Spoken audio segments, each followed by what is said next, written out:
Então, ok. Então, a nossa orientação foi que vocês, se pudessem, assistissem ou ouvissem o podcast que fala sobre as ordens do amor, né?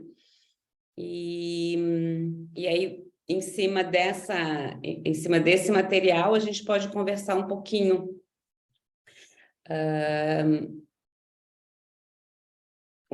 Esse material do podcast está interessante, mas talvez ele não contemple tudo. Vocês podem fazer perguntas, tirar dúvidas, trazer situações. Fico bem disponível. Sabem que aí, então, vocês ficam com o microfone desativado, mas se precisarem intervir, fazer uma pergunta, um comentário, trazer uma percepção, só levantem a mão e abram o microfone que a gente funciona bem, tá? Então, acho interessante a gente começar através de uma pergunta de vocês, porque assim eu sei por onde vocês precisam ir, e uma pergunta sempre traz uma motivação boa para quem está falando. Aí vocês me ajudam um pouco, o que acham?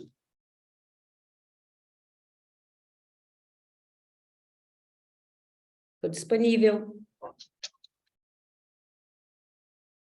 Oi, Geni, vamos lá. Disponível. Neuza, o teu microfone tá ativado, só para tu saberes.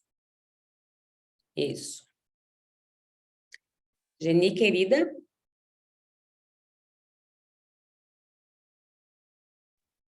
Estão me ouvindo? Sim. A minha pergunta é em relação a quando a gente... Uma das ordens é o pertencer, né? Uhum. E aí, como é delicado quando a gente tem pessoas que fazem parte do nosso grupo familiar, pessoas que fazem mal para a gente. No nosso grupo familiar. Uhum. E aí a gente fica, né, a nossa primeira, eu digo, vou falar por mim, a primeira reação que temos é de afastar, né, pela condição toda. Excluir. Então, eu acho que para mim é um tema bastante difícil de lidar com isso. Uhum. Se ajuda, se contribui essa pergunta? Ajuda muito, Geni. Romper com alguém que nos fez mal não significa excluir esta pessoa. Porque, às vezes, alguém do nosso sistema nos faz muito mal. Isso é algo que pode acontecer nas nossas vidas. E se eu tenho no meu sistema uma pessoa que me faz ou me fez mal, e eu me sinto em perigo na presença dela, ou na presença dela na minha vida, eu posso romper com essa pessoa, sem problema nenhum, porque eu não preciso estar em contato com alguém que me coloca em perigo. Ok? No entanto, isso não significa excluir essa pessoa do meu coração. O que talvez possa aí deixar a minha tarefa um pouco mais difícil. Entende? Mas pertencer é algo que independe da minha vontade ou da minha decisão. Que alguém pertença ao meu sistema não depende da minha vontade nem da minha decisão. Pertence ao meu sistema, ponto. E se pertence ao meu sistema, eu não excluo, mas eu posso me afastar. Eu posso romper.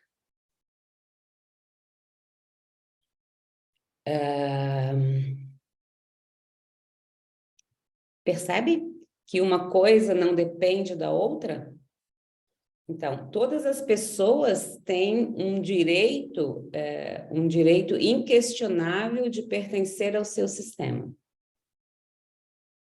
Esse direito é um direito inquestionável. No entanto, estar em contato com todas as pessoas do meu sistema, às vezes se transforma numa tarefa que impõe risco à minha segurança. Então, eu posso me afastar e seguir com essa informação de que essa pessoa pertence ao meu sistema e deixá-la ocupar o lugar que ela tem no sistema e no meu coração. Então, é como se eu dissesse para essa pessoa, você segue no meu coração, mas eu me afasto de você.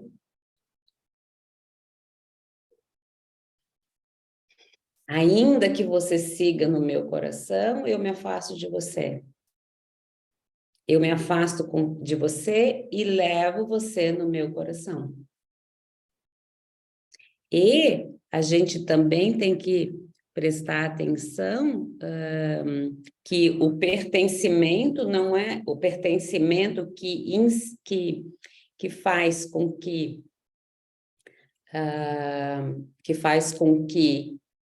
eu possa estar correndo o risco de ficar emaranhada no meu sistema, é aquele da explicação que eu dei no nosso último encontro.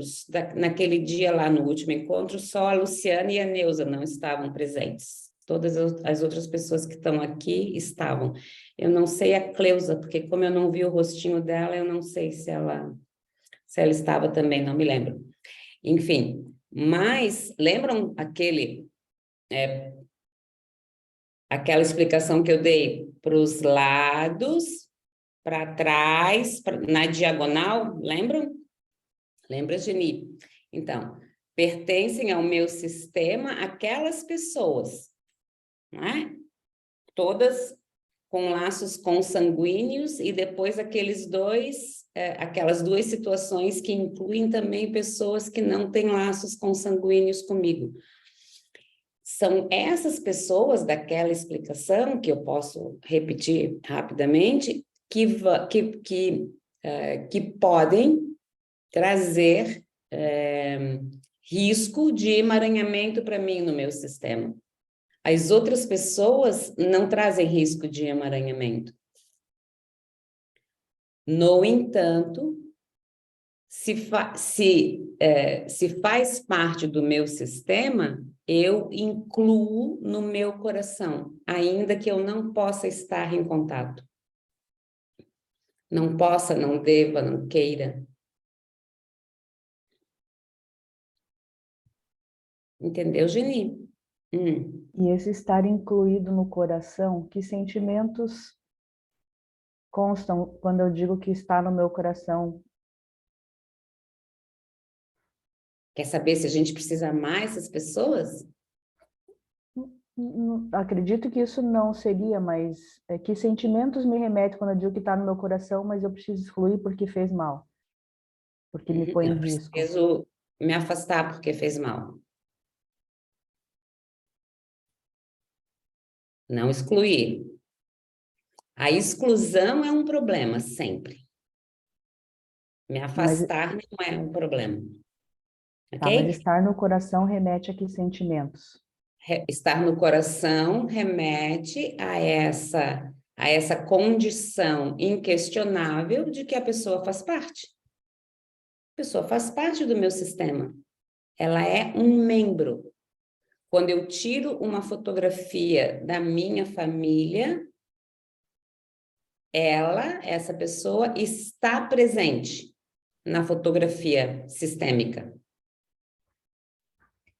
E seria possível, talvez, dizer que eu tenha uma neutralidade em relação a sentimentos? Que eu trabalho uma condição de não sentir nenhum sentimento mais pesado, um sentimento difícil, uma ira, uma raiva, enfim. Tu consegues? Não, esses são os meus questionamentos. Isso é o mais difícil, porque a gente se remete a E coração, a gente vai... pode ser que tu não consiga entrar em neutralidade com essa pessoa. Uhum. É possível que não. É possível que tu continue sentindo raiva, porque entendam que quando eu sinto raiva de alguém, normalmente eu sinto raiva do aspecto de personalidade daquela pessoa, de um aspecto da personalidade daquela pessoa. Não é a pessoa na totalidade. Se eu consigo ficar neutra em relação a alguém, é um trabalho Eu que acho eu posso difícil. é um trabalho que eu posso me dar. Hum. É um trabalho que é um desafio que eu posso me submeter, né? Ficar em neutralidade. Então, sentir raiva, ficar triste, isso não quer dizer que eu não inclua. Uhum. Ok.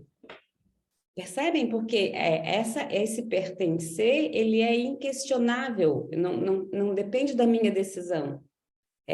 É uma constatação à qual eu me rendo. Essa pessoa faz parte do meu sistema, ponto. Eu não preciso amá-la, eu não preciso nada em relação a ela, mas ela faz parte do meu sistema. Isso é ter a pessoa no coração, falar, sim, essa pessoa é um dos meus. Ah, mas essa pessoa é violenta, mas é um dos meus. No meu sistema, há alguém violento. Ah, mas essa pessoa é um assassino. No meu sistema, há um assassino. Esse assassino é um dos meus. Isso é ter a pessoa no coração. É quando eu me rendo a essa presença para além de qual personalidade essa presença tenha. Já vi Neuza com a mãozinha levantada e Marcos tem uma pergunta. Sim. Essa sabe, eu me rendo a essa constatação. É parte, faz parte. Ah, mas essa pessoa levou o meu avô à falência, roubou o meu avô, mas faz parte do meu sistema.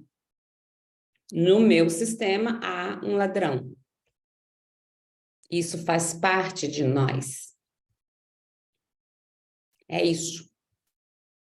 Me expliquei? Porque então, quando a gente inclui os assassinos, os violentos, os arrogantes, os ladrões, como uma parte, como um participante, incluir isso me libera para que eu também não tenha que ser isso.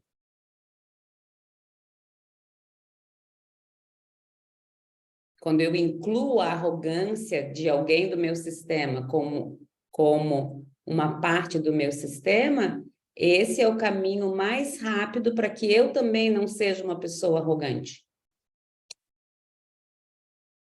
A inclusão, ela faz com que... A não exclusão faz com que nós não corramos riscos de repetirmos.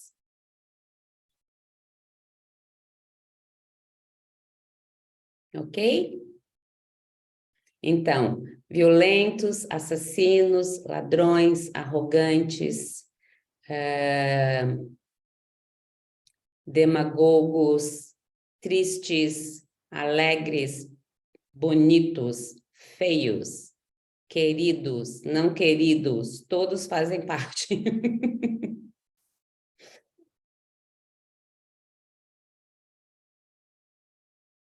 Marcos tem uma pergunta ali, deixa eu ver que tu fez uma pergunta, tem uma dúvida.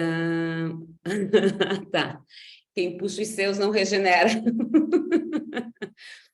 O ditado é quem puxa os seus não degenera, né? O ditado que todo mundo repete. Quem puxa os seus não degenera, ou quem puxa os seus não sai da rota, né? E aí eu gosto de dizer que quem puxa os seus não regenera, no sentido de, ao incluir tudo isso que eu falei anteriormente, a gente fica com todas essas possibilidades fazendo parte do nosso cardápio. Né? Fazendo parte do nosso cardápio humano, porque no nosso sistema não existem ETs. No nosso sistema não existem deusas, deuses e deusos também. Não existem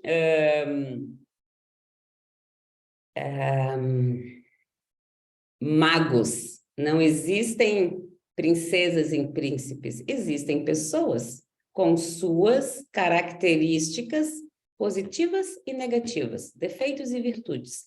Então, quando nós temos a capacidade de olhar para tudo e todos e não deixar ninguém de fora, nós estamos ampliando o nosso cardápio, nós estamos dizendo, isso faz parte da humanidade. Se faz parte da humanidade, ok para mim, fica bem para mim. Então, essa brincadeira de quem puxa os seus não regenera é no sentido de, se eu sou neta de um estelionatário, quando eu incluo essa característica dessa pessoa no meu sistema, eu não viro uma perfeição. Então, eu não regenero, mas eu corro menos risco de também ser uma estelionatária, quando eu digo, sim, ele faz parte, ele também é um dos meus. Ok? Neuza, querida? Na verdade, a minha dúvida tu já tirou, porque eu ia falar do vínculo de destino, né? Que quando faz uma coisa muito boa e quando faz uma coisa muito ruim, ele também pertence. Ele também pertence. Então, mesmo não pertencendo, mesmo não, né, não sendo da família, mesmo que seja um assassino, né, um estuprador, qualquer coisa que seja, a gente tem que ter essa visão com relação a ele também, embora seja difícil, né? Exatamente. Então, o vínculo de destino é o vínculo que se forma quando alguém que não pertence ao sistema por laços consanguíneos faz um bem impagável ou um mal irreparável impactando o sistema. Então, todas essas pessoas que incidem muito positivamente ou muito negativamente, e aí quando a gente fala muito positivamente, muito negativamente, a gente está falando quando incidem causando vida ou morte, então isso tem sempre a ver com vida e morte, essas pessoas também fazem parte do destino. Né? Então, por exemplo, um motorista que transitava pela mesma via que a minha irmã e que aquaplanou e causou o acidente no qual ela morreu, ele faz parte do meu sistema. A partir daquele momento, a partir daquele evento em que a vida e a morte impactam o sistema, faz parte do sistema. Então, é quase como se a vida vai acontecendo e a nossa família vai aumentando. Não só porque chegam pessoas novas, bebês, cunhadas, não só porque pessoas vão chegando através do nascimento ou através de relações, mas porque muitas pessoas vão impactando sobre as nossas vidas. Então, a nossa família, na verdade, ela, mesmo que as pessoas morram, a nossa família nunca diminui, ela sempre aumenta. Uma família sempre aumenta, porque quem morre não deixa de fazer parte, e novos nascem, novos vínculos se formam e pessoas fora do sistema impactam o sistema, entram. Então, nossa família só aumenta, só cresce, nunca diminui. E é desse jeito que um dia a gente vai chegar no tão famoso somos todos um.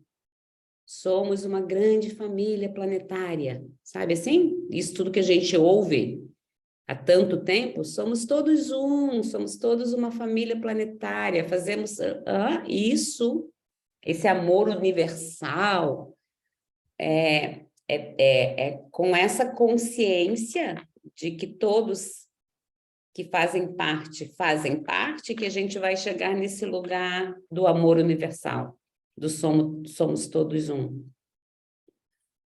Beth, querida, sim.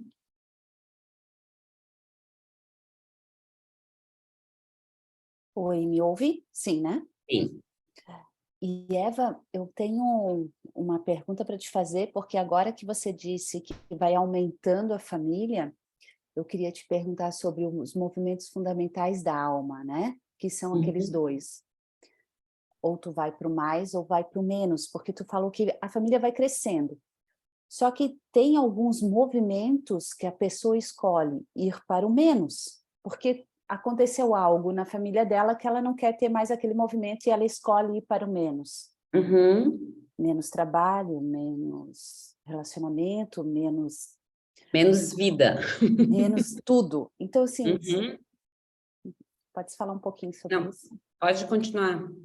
Amplia um pouquinho. Não, ok. Então, assim, quando alguém está na família e ela... Eu vou dar um exemplo bastante recente. Ela estava com uma possibilidade de um casamento agora em janeiro, só que ela faleceu. E o noivo dela ficou. Ele pertence. Sim. Ele pertence àquela família. Ele não casou. Há um pedido de casamento, mas ele não casou. Há uma promessa de casamento. Sim, pertence. Uhum. Pertence, ok. A gente poderia ver isso melhor no campo, né? Mas, em tese, sim, pertence. Uhum. Entendi. E aí a família disse, ai, que bom que ela não casou, então. Escolheu ir para o menos, melhor que ela tivesse a morte do que especificamente ido para o mais, incluído aquela pessoa que a família não estava aceitando. Uhum, sim, isso aí ir para o menos. Isso. Quando nós nos conectamos com menos vida. Toda vez que nós nos conectamos com menos vida, a gente está olhando para o menos. Então, quando eu digo, ela morreu, que bom que ela não casou antes de morrer. Eu estou me conectando com menos. Porque se ela tivesse casado, talvez nós teríamos mais problemas agora que ela morreu, porque aí teria bens para serem... Né? A gente está olhando para o menos. A gente está olhando para uma praticidade... A gente está olhando para uma praticidade burra. Sabe? Não é uma praticidade que nos leva para ampliar. É uma praticidade que nos leva para murchar. Porque alguém morre. E mesmo assim a gente acha uma vantagem numa morte. Não é? Te respondi, Beth? Queres falar mais sobre isso? Não, era só para esclarecer esse movimento do mais e do menos mesmo. Quando a gente escolhe ter menos trabalho, a gente está escolhendo o menos movimento e isso é ir para a morte, né? Sim. Menos relacionamento. Eu não quero me relacionar. Eu prefiro ficar sozinha. E esse menos é escolhido inconscientemente o quanto que isso é uma direção para a morte. Uhum. Sim, exatamente. Olhar, essa conexão com o menos é uma conexão com a morte. E uma conexão com mais é uma conexão com a vida. Sim. Sim. Obrigada, Eva. Obrigada, Beth. Lu? Boa noite a todos. Me Oi, ouvem? querida. Sim. Tá.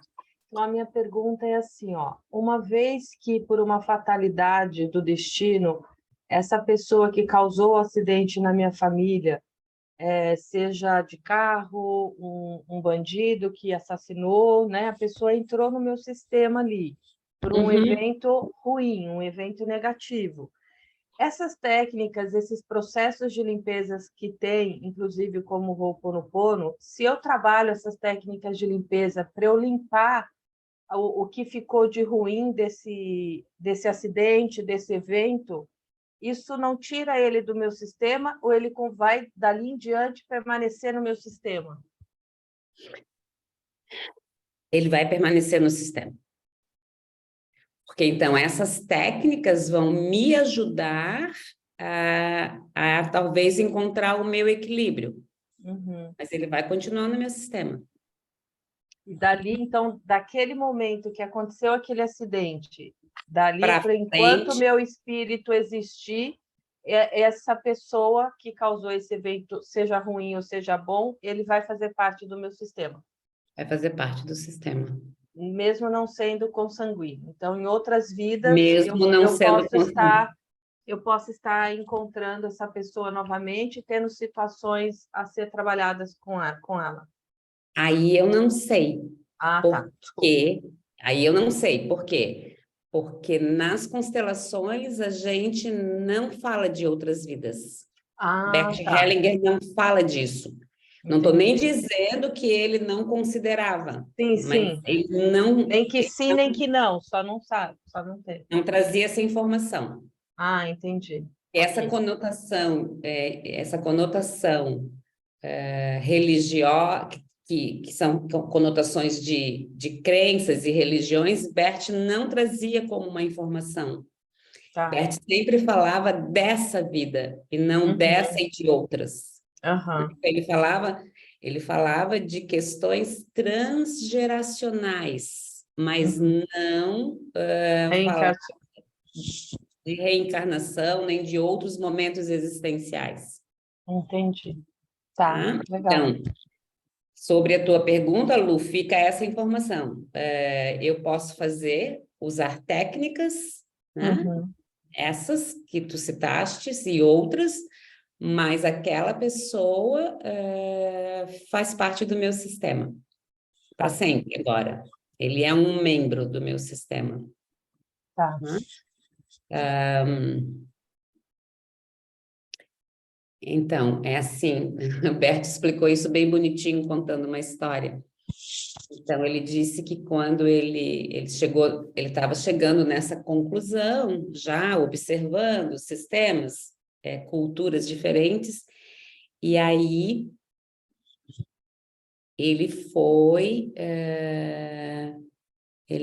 visitar um lugar bem afastado de onde moravam só esquimós, moravam em iglus, era um lugar bem, enfim, não sei a localização, mas era um povo pequeno, bem retirado de contatos com outras culturas. E aí, conversando com a pessoa mais velha daquele lugar, então aquele líder, um chefe, né? Ele falou, o Bert perguntou para ele, e o que vocês fazem quando aqui entre vocês há um assassinato? Aí diz que o chefinho falou, e por que isso aconteceria? Né? Então, era tão raro, que o primeiro ímpeto de resposta é: isso acontece? Assim, por que isso aconteceria? e ficou assim, reflexivo por alguns segundos, pensou um pouquinho e falou: bem, isso não acontece com frequência aqui, a gente não precisa fazer nada frequentemente em relação a uma atitude como essa. Mas me ocorre agora dizer que, se isso acontecer, a primeira providência que eu vou tomar é tirar o assassino do seu iglu e colocá-lo no iglu da família do morto. Porque esse par de braços e esse par de mãos e esse par de pernas que vai faltar aqui precisa ser reposto. E nada mais justo que quem deixou essa família no prejuízo venha cumprir aquela parte. Interessante. Uma punição inteligente, né? Não deixa de ser. E assim, todos os braços, todas as mãos e todas as pernas fazem falta num sistema tão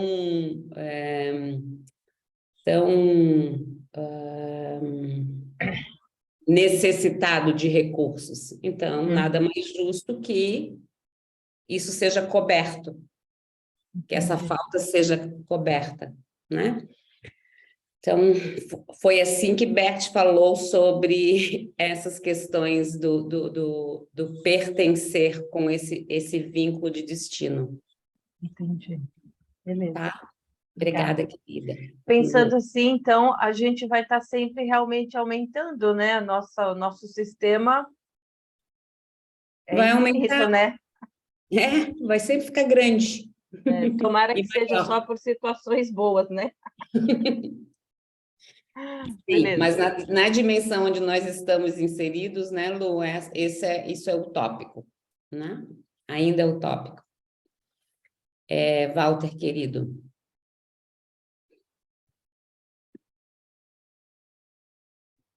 Oi, Eva, boa noite a todos, tudo bem? Querido. Tudo bem?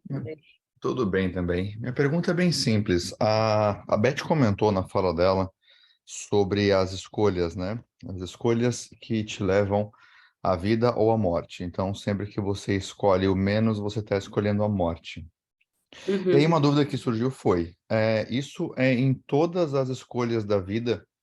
Por exemplo, se eu começo a escolher, enquanto eu escolher fazer menos atividades, produzir menos, contribuir menos para a sociedade, para o mundo, para as pessoas, eu estou escolhendo uma reclusão que vai me levar à morte. Eu estou escolhendo a morte.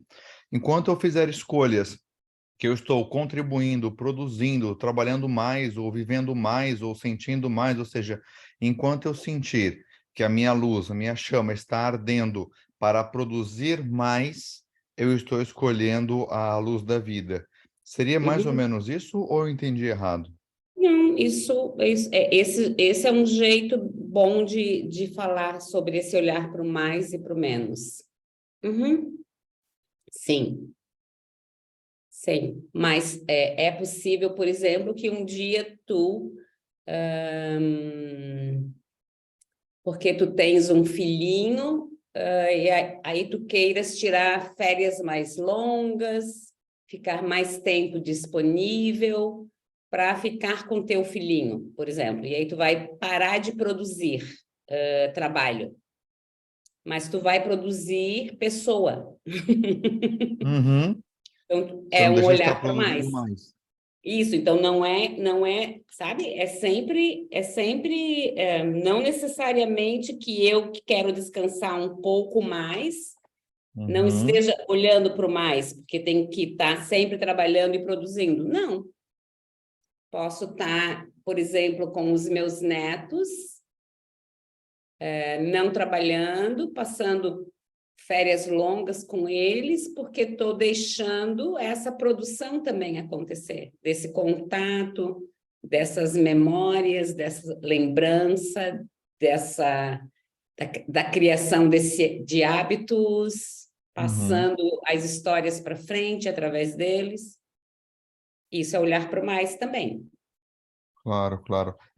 O olhar para o menos, então, é mais naquela não produção de depressão, por exemplo. Eu quero me isolar e ficar sozinho. Eu não produzo nem para mim, nem para as pessoas, nem para nada. Se eu estou com um quadro de depressão, normalmente isso não é uma escolha, mas Uhum, isso não é olhar para o mais, evidentemente, mas não é uma escolha. Então, sobre mim não incide uma culpa, né? uhum. Mas é isso, Walter. Entendi. Obrigado, Eva. Uhum. Mas,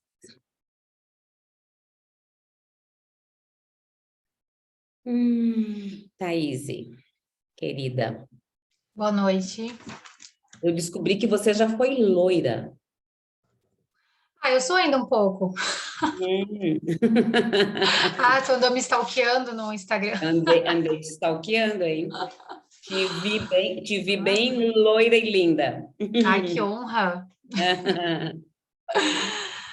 Pois Eva, não, meu amor. teve uma frase lá no podcast que eu acho que não foi você que falou, né? Que foi o João, João, mas eu gostaria de ter o teu comentário sobre essa frase, que é: entre irmãos há ordem, mas não há hierarquia. uhum.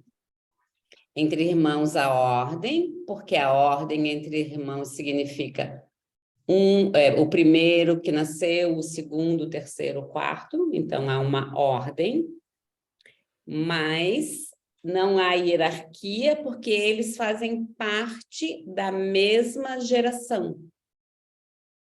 E eles são todos filhos. Então, um não precisa obedecer, ou obedecer talvez fosse... acho que essa é uma palavra interessante. Não precisa obedecer o outro, porque eles fazem parte da mesma linha geracional. Autoridade, assim. No entanto, é interessante que o irmão mais velho, os mais velhos, puxem para si as tarefas mais difíceis, mesmo não havendo hierarquia. É interessante que os mais jovens sejam, de novo, entre aspas, poupados de determinadas tarefas. Isso é muito bom para os caçulas, né, Beth? Pode sempre ficar... Dormir na rede. Pode sempre ficar na rede esperando a água de coco. Sim. Agora é mais confortável estar na rede. Claro, porque tem sempre alguém que chegou antes, então tem mais experiência, mais informação, mais vivência, e pode assumir a tarefa mais difícil. Então, há ordem, mas não há hierarquia. Isso, Thaís. Uhum. Uhum. Obrigada. De nada. Eva, falando sobre isso, o Beth Helling falava, me corrige aqui, que Tá. quando entra a ordem, sai a hierarquia, e quando entra a hierarquia, sai a ordem. Tá certo isso?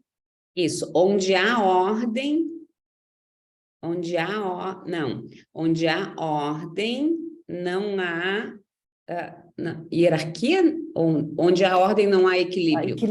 Equilíbrio. Isso. Equilíbrio. Onde há ordem, não há Isso, equilíbrio. equilíbrio. Pode você explicar um pouquinho isso para nós, porque isso é Claro. bem legal. Isso. Então, vamos lá. Onde há ordem, não há equilíbrio. Por quê? Porque o equilíbrio, ele precisa ser observado entre os iguais. Se há ordem, não posso observar equilíbrio, porque se há ordem, há um grande e um pequeno. A ordem já impõe o desequilíbrio.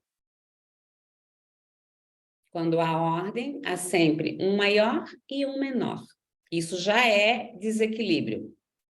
Então, toda vez que existir um grande e um pequeno, o equilíbrio já fica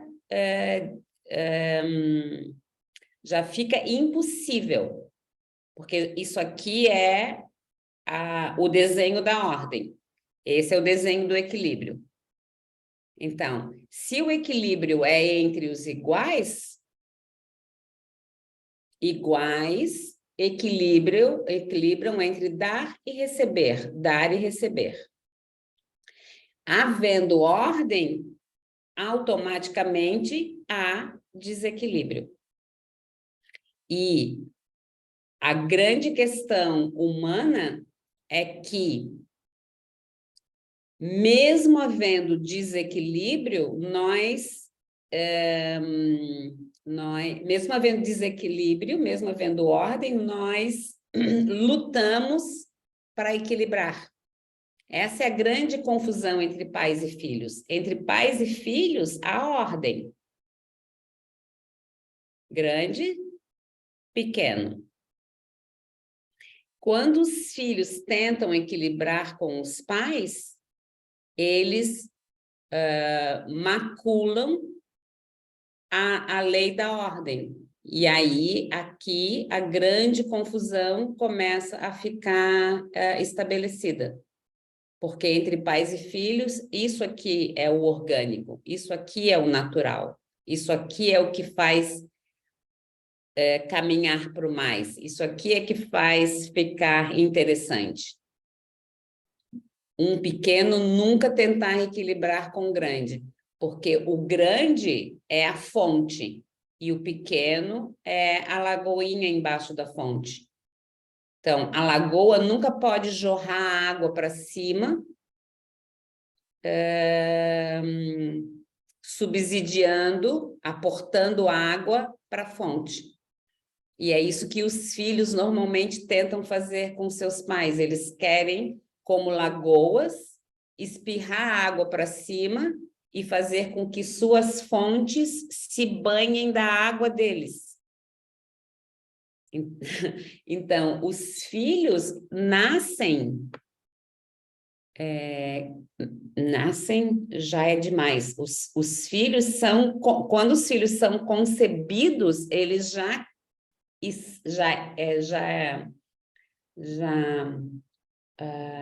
criam, já ganham uma dívida eterna. Então, a partir da concepção, o filho já tem uma dívida que ele nunca vai conseguir pagar. E esse senso de nascer com essa dívida faz com que a gente, arrogantemente, queira equilibrar com os nossos pais. Quando a gente tenta isso, a gente dá com os burros na água. Porque normalmente a gente faz isso de um lugar de arrogância e de altivez e de autonomia equivocada e cria a desordem. Então, a grande desordem familiar é nós não atendermos a ordem.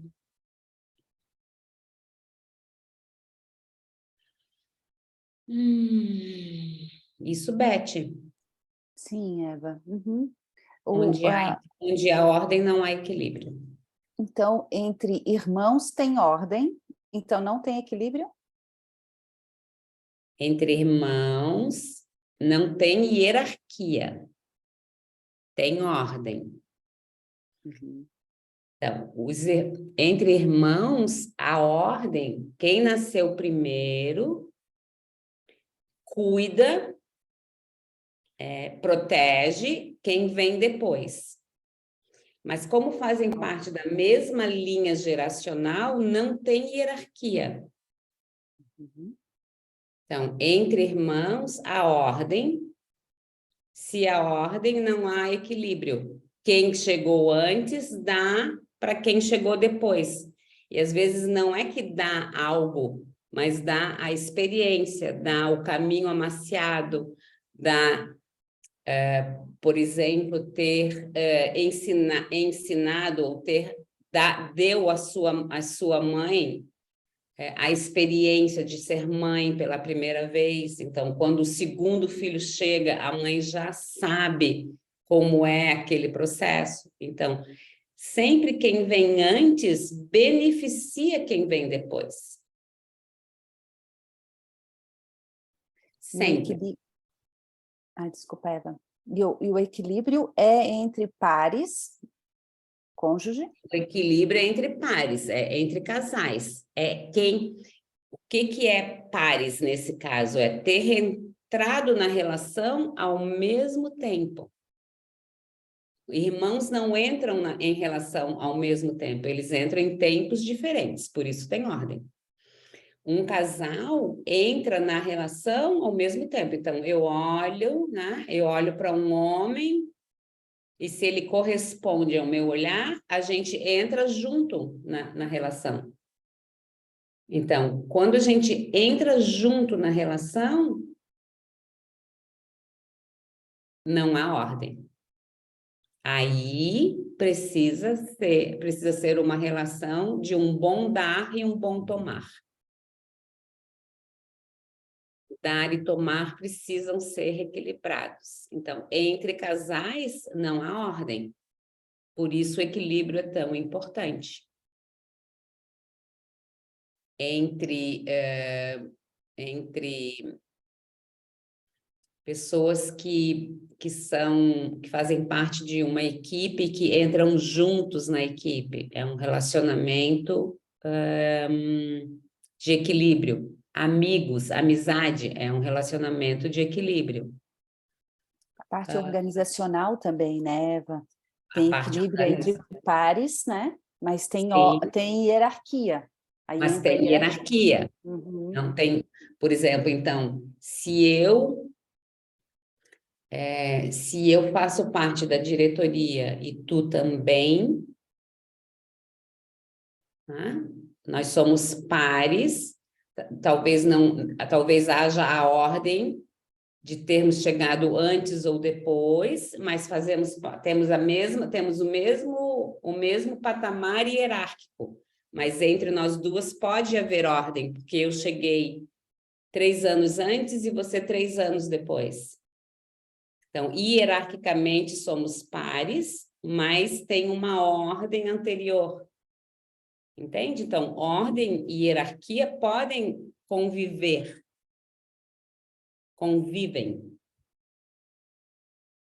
Porque eu tenho o mesmo cargo que tu, mas eu cheguei 3 anos antes. Então, eu já fazia parte daquele sistema quando tu chegas. Hierarquicamente somos iguais, mas há uma ordem a ser atendida. Porque toda vez que tu tiveres alguma dificuldade, tu vai falar, Eva, e como foi o final do ano? Como foi a folga do final do ano passado? Eu vou dizer, foi assim, assim, assim. Porque eu já estava e tu não. Obrigada, Eva. Acho que tem o Emerson e a Rose agora aqui. Emerson e Rose. Sim, Emerson. Então, a Eva, a Elizabeth já falou que eu ia comentar, é o casal que seria o equilíbrio, que eles entram junto no casamento, né? No restante. E assim, talvez vai até complicar um pouco, mas me deu um pouco confusão na hierarquia. Assim, a gente tem uma hierarquia de procedência na família, de origem, precedência, a de origem, e depois esses agregados. Mas a minha família de origem vem na frente de todos os outros, como você falou, lateralmente. Os meus avós, o meu sangue, ele vem na frente de todos, porque eles começaram. Aí depois amigos ou as pessoas que fizeram bem, eles vêm depois, certo? Porque a minha família é anterior a mim, o meu sangue, os meus avós, ele tem preferência nos demais, é isso? Só para mim. Que a minha família de origem tem prioridade. Isso, é isso? Então, a É minha isso. origem... isso aí que eu Sim. uma confusão. Sim, no entanto, por exemplo, entre a minha... Eu já tenho uma família constituída, ok, Emerson? Temos uma família constituída. A minha família de origem é anterior à minha família de origem, a minha família constituída, ok? Mas entre os meus pais e o meu marido, quem é a prioridade? No caso, seria a minha família, que esse ramo que está saindo. É os pais ainda? Não. Não entendi, fala de novo. Entre os meus pais e a minha família, e o meu marido, meu marido e meus filhos, quem é a prioridade? A minha família, minha esposa e meus filhos. Porque Claro. eu ramo que eu estou, já uma outra, pensando numa árvore, é uma outra. Isso. Eles me apoiam, mas é a minha família, o outro ramo que vai. Isso, porque para eu entrar em saúde, existencial e sistêmica, eu priorizo com quem eu vou para frente, que é a minha mulher, o meu marido e os meus filhos. Então, a família constituída é sempre prioridade. Porque lembra que eu já dei as costas para minha família de origem e já estou olhando para frente. Isso, Emerson. Perfeito. Uhum. Rose, depois Marcos e Giovana.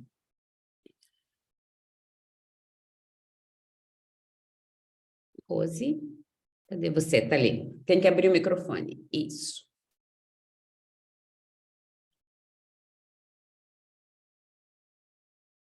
Rose está no celular, né? Toca na tua tela e vai aparecer... Isso, deu. Deu. Uhum. Oi, boa noite a todos. Boa noite. A minha pergunta é sobre a questão de gêmeos, que eu tenho gêmeos. E como é essa situação aí dos dois? De quem é o primeiro, quem é o segundo, como que fica? Então, tem um anterior e um posterior, mesmo que eles sejam gêmeos.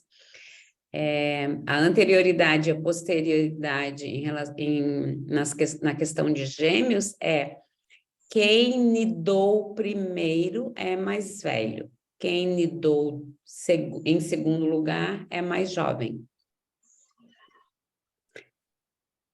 E aí, para efeitos de nascimento, quem nidou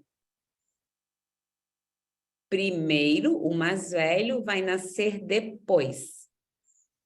Porque ele fica mais para cima. O que nida em segundo lugar, que é o mais jovem, ele normalmente fica na bolsa de baixo, na bolsa que está mais perto da saída. Então, ao contrário do que dizem que o gêmeo que nasce antes é o mais velho, ele é o mais velho em termos... Ele respirou no mundo primeiro, mas ele é mais velho na nidação. Quem nidou primeiro é mais velho. E aí, eu não tenho nenhum respaldo científico, mas um dos meus professores disse, um professor que eu tenho, que é médico, que então quem nasce primeiro é quem nidou depois. Isso responde a tua pergunta, Rose? No caso, a menina, eles tiraram primeiro porque ela estava passando mal. E a bolsa dela rompeu antes que a do menino. Então, ela nasceu primeiro. Então, nesse caso, se for importante saber quem nasceu primeiro, né? Se for importante saber, porque tu sentes que isso causaria algum bem para eles, é interessante colocar no campo, para ver qual deles ocupa o lugar Qual deles dois fica confortável no primeiro, sendo o filho 1, e qual deles fica confortável sendo o filho 2? O corpinho deles vai trazer essa informação. Tá? Era só uma dúvida mesmo para entender quem que ia ser o primeiro e o segundo, mas acho que agora não tem. E talvez isso não tenha relevância no bem-estar deles, mas se tu sentires que sim, aí colocar no campo. Tá? Então, Marcos faz... Ok, Rose? Isso já te responde? Tá. Obrigada. Vou desativar o teu microfone, tá? Ou tu faz isso? Pronto. Marcos, tua pergunta, e aí a gente vai terminando, que já são 20 horas, só aquela horinha mesmo, assim, é uma degustação, né, Beth? Só pra gente, não precisamos ficar cansados, é só um... Boa noite a todos, então. Sempre um prazer, né, poder ouvir e tentar debater esses temas. Ainda agora peço desculpas em razão exatamente, né, da inexperiência nossa, né, amor? Porque é a segunda vez que estamos conversando sobre esse tema. E hoje, hoje quando assistimos o podcast, me parece que gerou um entendimento aqui equivocado, de que a primeira, entre as leis do amor, a primeira seria a ordem. E eu entendi a ordem como sendo igual à hierarquia. E pelas conversas que nós tivemos aqui nesta noite, são conceitos distintos. Se pudesse esclarecer, eu agradeceria. Ordem e hierarquia são sinônimos. Em tese, eles são sinônimos, mas, como vocês bem notaram, eles têm uma diferença. Mas eles também são usados, um substituindo o outro.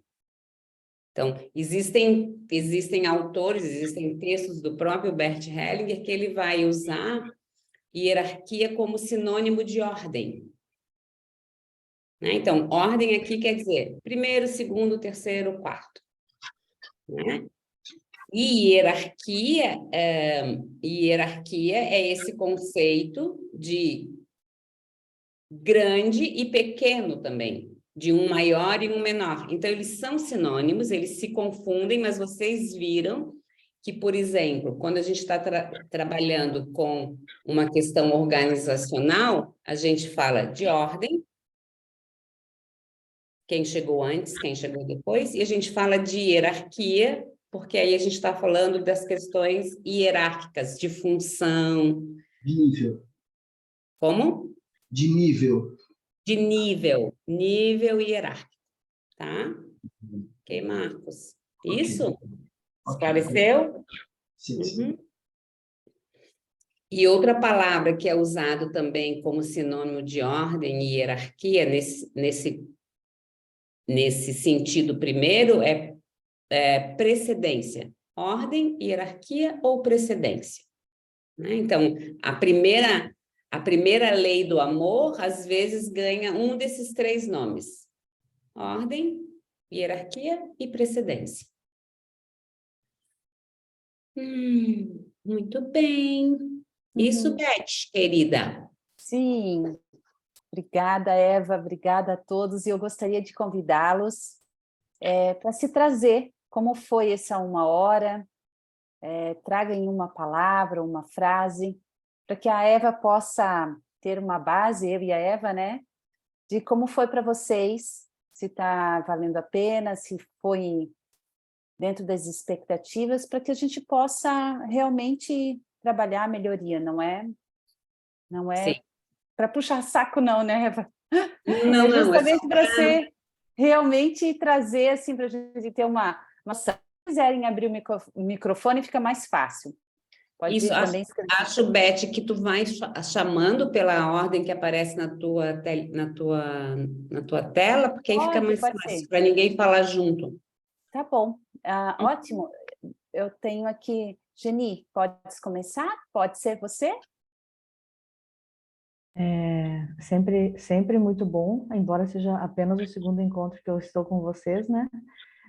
Aliás, o terceiro com a Eva, porque participei da live dela sobre a viagem lá Caminho. a peregrinação. Sim. Mas uma troca rica de vivências e aprendizado. Eva, sempre é muito bom poder estar com esse grupo. Muita gratidão. Obrigada, querida. Pode ser o Emerson. Obrigada, Geni. Para mim, a palavra conhecimento. Isso, para mim, conhecimento. E gratidão por todos, né? Seria isso. Obrigada. Obrigada, Emerson. Marcelo? Oi, boa noite a todos novamente, né? Eva, obrigado mais uma vez por estarmos juntos aí, a Beth, obrigado por proporcionar. É o que a Emerson falou, acho que é conhecimento, a gente vai agregando, vai somando, né, a cada encontro, vai criando uma base melhor, um entendimento mais profundo e vai alinhando esse conteúdo, né? Muito bom, muito obrigado. Obrigada. Uma boa noite a todos aí, uma maravilhosa semana para vocês. Obrigada. Agora a Thaís. Só tenho a agradecer, maravilhoso como sempre, ouvir a Eva e também a Beth. E já estou ansiosa pelo próximo encontro em fevereiro, né? Eba! Obrigada. Sim. Que alegria. Obrigada, Thaís. Neuza, minha deusa. Ela falou que não tinha deusa, como não, né? Pois é, na hora eu já lembrei de ti. Está aqui a deusa. Muito feliz, né, de estar participando do aprendizado, mais feliz ainda de saber que a gente vai se encontrar em fevereiro, que eu não sabia, né? E na certeza de que esse grupo vai crescer e que a gente está no caminho certo, né? Muita gratidão. Obrigada, querida. Obrigada, Neuza. Marcos, Giovana. Já escrevi ali no chat que é gratidão pela oportunidade, né, de modo muito especial a Eva e a Elizabeth, que tem organizado, né, proporcionado isso, mas, acima de tudo, também aprendizado. Essa é a palavra que talvez traduz, né, o meu entendimento, o meu sentimento nesse momento. Muito bom, obrigada. Obrigada. Obrigada, queridos. Lu, querida.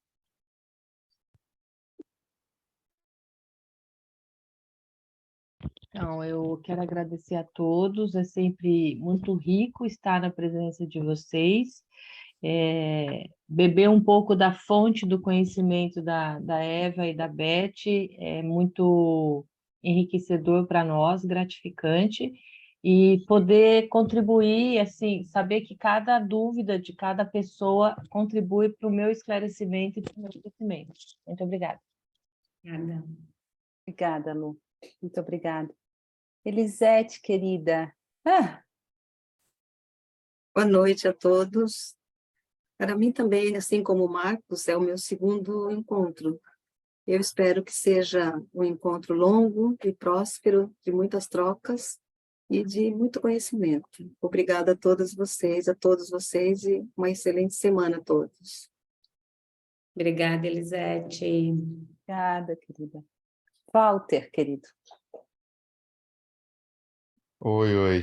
Para mim está sendo uma evolução muito constante, então sempre muita gratidão a vocês por esses espaços, por esses encontros.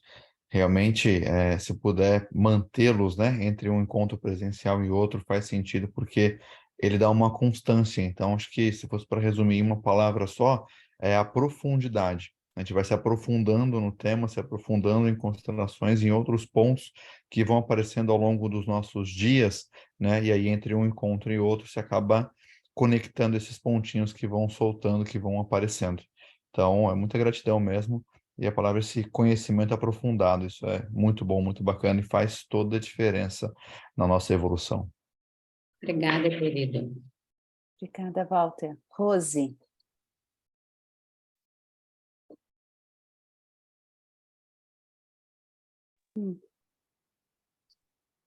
Então, Não.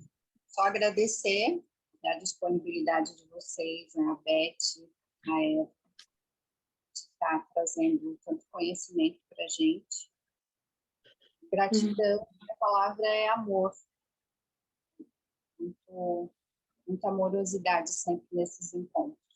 Só agradecer. Obrigada, querida. Obrigada, Rose. Não sei se a Cleusa tem um Galaxy A03, se quiserem abrir o microfone para se colocar, mas também... Ah, está aqui, ó. Ah, que bom! Oi, boa noite.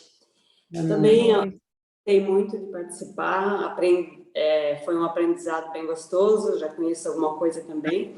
E conhecimento ocupa espaço, né? Quanto mais a gente aprender, melhor, pessoas melhores a gente se torna. Obrigada. Obrigada. Obrigada, Cleusa. Um prazer conhecê-la. Prazer. E o Galaxy A03. Ok. Nós temos o nosso encontro já pré-agendado em fevereiro, dia 11 e 12. E eu vou estar alimentando ali o grupo, se vocês também tiverem as informações e tiverem dúvidas, a gente vai se falando. Vamos dar uma paradinha aqui no mês de janeiro, mas se vocês sentirem também, nós estamos aqui, eu e a Eva, fazendo um planejamento